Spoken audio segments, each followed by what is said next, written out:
pagat në Zvicër u rritën ndjeshëm vitin e kaluar, kishte gjithashtu një plus të vogël duke marrë parasysh inflacionin.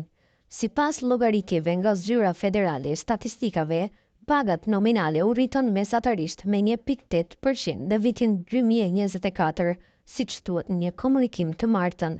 Në vlerësimin e fundit në fund të vishtës, ka ende një rritje prej 1,5%, raporton portali Mërgata.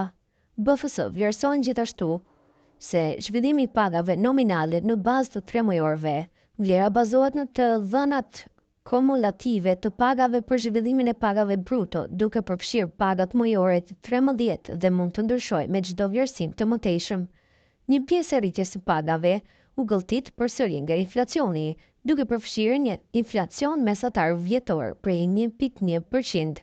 Pagat reale u rritën ende me një mesatare prej 0,7%. Vërem FSO. Në vitin 2023, pagat u rritën nominalisht me 1,7% sipas FSO, por në terma real ulën me 0,4%. Në atë kohë, inflacioni kishte çuar një rënje prej 2,1%-sh